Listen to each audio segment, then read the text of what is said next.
ಜನಸಾಮಾನ್ಯರ ತೆರಿಗೆ ಹಣದಿಂದ ಕನಕಪುರ ನಗರದ ಶಿವನಹಳ್ಳಿ ಬೈಪಾಸ್ನಿಂದ ತುಂಗಣಿ ಬೈಪಾಸ್ವರೆಗೆ ಮಾಡಲಾಗುತ್ತಿರುವ ವೈಟ್ ಟ್ಯಾಪಿಂಗ್ ಅನ್ನು ಕೇಂದ್ರ ಹೆದ್ದಾರಿ ಪ್ರಾಧಿಕಾರದಿಂದ ನಡೆಸಲಾಗುತ್ತಿದೆ ಎಂದು ಸಂಸದ ಡಾಕ್ಟರ್ ಸಿ.ಎನ್. ಮಂಜುನಾಥ್ ಹೇಳಿದ್ದಾರೆ. ಕನಕಪುರ ಹೊರವಲಯದ ತುಂಗಣಿ ಬೈಪಾಸ್ ಹೆದ್ದಾರಿ ಪ್ರಾಧಿಕಾರದ ಅಧಿಕಾರಿಗಳ ಜೊತೆ ಅಪಘಾತ ವಲಯ ಪರಿಶೀಲನೆ ನಡೆಸಿ ಅವರು ಮಾತನಾಡಿದರು.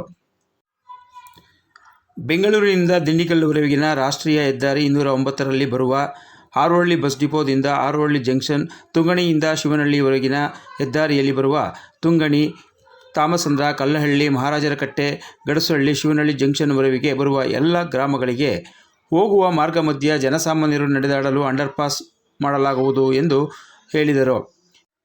ಈ ದಿನ ರಾಷ್ಟ್ರೀಯ ಹೆದ್ದಾರಿ ಪ್ರಾಧಿಕಾರದ ಅಧಿಕಾರಿಗಳ ಜೊತೆಗೂಡಿ ಸ್ಥಳ ಪರಿಶೀಲನೆ ನಡೆಸಲಾಗುತ್ತಿದೆ ಎಂದು ಮಾಧ್ಯಮದವರಿಗೆ ಸಂಸದ ಡಾಕ್ಟರ್ ಸಿ.ಎನ್. ಮಂಜುನಾಥ್ ತಿಳಿಸಿದರು.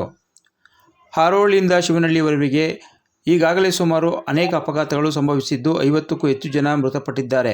ಸಾಕಷ್ಟು ದೂರುಗಳು ಬಂದ ಹಿನ್ನೆಲೆಯಲ್ಲಿ ಈ ದಿನ ಪರಿಶೀಲನೆ ಮಾಡಲಾಗುತ್ತಿದೆ ಎಂದು ಹೇಳಿದರು.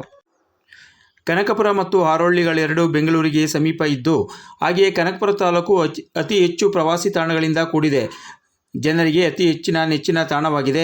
ಅದರಲ್ಲೂ ವಾರಾಂತ್ಯದ ದಿನಗಳಲ್ಲಿ ಹೆಚ್ಚು ವಾಹನ ದಟ್ಟಣೆಯಿಂದ ಈ ರಸ್ತೆ ಕೂಡಿರುತ್ತದೆ.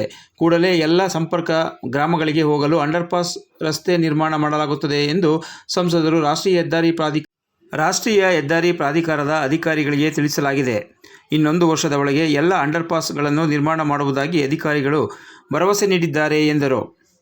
ಈ ಸಂದರ್ಭದಲ್ಲಿ ಕನಕಪುರ ತಾಲೂಕು ಜೆಡಿಎಸ್ ಅಧ್ಯಕ್ಷ ಬಿ. ನಾಗರಾಜು, ಮಾಜಿ ಅಧ್ಯಕ್ಷ ಜನವನದೊಡ್ಡಿ ಸಿದ್ದಮರಿಗೌಡ, ಬಿಜೆಪಿ ಮುಖಂಡ ಗೌತಮ್ ಗೌಡ, ದಿಶಾ ಕಮಿಟಿ ಸದಸ್ಯರಾದ ಗೇರಹಳ್ಳಿ ರಾಜೇಶ್, ತುಂಗಣಿ ಕುಮಾರ್, ರಾಜಗೋಪಾಲ್, ರಾಮಕೃಷ್ಣ, ಬಿಟಿ ನಾಗರಾಜು, ನಗರಸಭಾ ಸದಸ್ಯರಾದ ಸ್ಟುಡಿಯೋ ಚಂದ್ರು, ಮಾಜಿ ತಾಲೂಕು ಪಂಚಾಯತಿ ಸದಸ್ಯರಾದ ಧನಂಜಯ, ಅರಳಾಳ್, ರಾಜೇಂದ್ರ, ಚಿಕ್ಕರಾಜು, ವೇಣು, ಜನವನದೊಡ್ಡಿ ತಿಮ್ಮೇಗೌಡ, ಭರತ್ ಕುಮಾರ್, ಮರಿಗೌಡ, ಜೆಡಿಎಸ್ ತಾಲೂಕು ಮಹಿಳಾ ಅಧ್ಯಕ್ಷೆ ಪವಿತ್ರ, ತಾಸೀನಾ ಖಾನಂ, ಜಯಲಕ್ಷ್ಮಿ ಸೇರಿದಂತೆ ಅನೇಕ ಮುಖಂಡರು ಉಪಸ್ಥಿತರಿದ್ದರು.